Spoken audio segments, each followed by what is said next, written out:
Olá, quarto ano, boa tarde. Estamos juntos para mais uma videoaula e hoje a gente vai ter aula de arte, ok? A gente vai para a aula de tragédia e comédia, né? Primeiro que a gente está falando de tragédia e comédia, a gente está falando sobre teatro, né? E o que é o teatro? O termo, a palavra teatro vem da língua grega, tétron, na verdade, que tem como significado o lugar onde se vê. Então, teatro é um tipo de arte em que os atores ou atrizes interpretam uma história, né, um conjunto de atividades no qual existe um apoio de vários profissionais, por exemplo, os dramaturgos, os diretores, os técnicos, tá? E todos eles trabalham com um único objetivo, que é representar as diversas situações e trazer à tona os sentimentos e as reflexões da plateia em torno da história que está se contando, ok? Essa representação, né, esses roxinhos, significa justamente a tragédia e a comédia, né, esses dois lados da atuação, ok?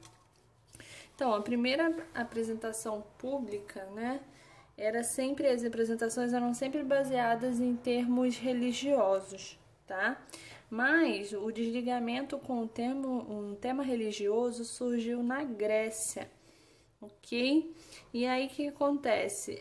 As peças mais conhecidas e os primeiros estudos sobre a prática teatral vieram com os gregos antigos, tá?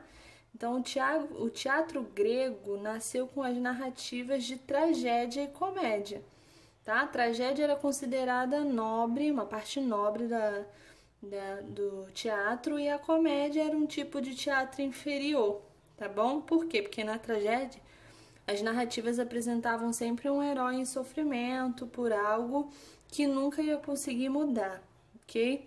Na comédia, a história já falava de homens comuns, ok? Do cotidiano e realidades de maneira irônica e sempre divertida, tá? Agora vamos falar sobre alguns elementos do teatro, tá? Os espetáculos teatrais são de vários tipos e utilizam vários recursos expressivos. Vamos ver os recursos do teatro. Bom, primeiro a gente tinha o teatro convencional, tá? Que é aquele que é representado para contar uma história, tá? Então, a gente tem um teatro convencional, né? E a gente conta uma história, né, com diálogos, com situações de atores e atrizes, ok? Mas também tem o teatro de bonecos, de sombras, de mímicas e de máscara, ok? Um outro tipo de representação que pode ser contado é no circo, tá? O circo é um tipo de arte também que os artistas exibem um conjunto de apresentações. Pode ser por malabaristas, equilibristas, palhaços mágicos, ok? Então também é uma representação da arte. Outra forma de apresentar o teatro é o teatro de musicais, tá bom? Com danças e musicais. Elas caminham junto com o teatro, pois existem apresentações que são chamadas de musicais, tá? Nessa apresentação no teatro, há danças e músicas, né? Concomitantemente, ou seja, ao mesmo tempo tem as danças, as músicas, tá?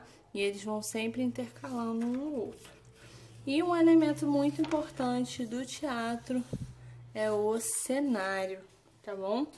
O cenário é importante para o teatro, pois constrói o ambiente onde a peça será apresentada, né? Por exemplo, se eu quero um faroeste, uma história de faroeste, então eu preciso ter um cenário de faroeste. Se eu quero uma história de tempos modernos, né? Eu preciso criar um cenário para isso. Então, a história vai sendo contada e o cenário é muito importante para essa história que vai se contar, tá? Então, para que a peça teatral ela seja bem sucedida, ela vai precisar seguir um roteiro, tá? Que é produzido por um dramaturgo, tá? E para que esse roteiro seja seguido corretamente, é necessário um diretor. o diretor que é o responsável, né, pelos ensaios da peça para que essa peça seja bem produzida. E para a gente construir esse ambiente onde a história será contada, é o cenógrafo que vai fazer então essa construção. Então o teatro é todo um conjunto, né, de trabalhos que é feito, tanto o dramaturgo quanto o diretor, o roteirista e o cenógrafo também, além dos atores e das atrizes, ok, pessoal? Então essa foi a aula de hoje, espero que vocês tenham entendido. A gente se vê na próxima aula, um beijinho e até lá!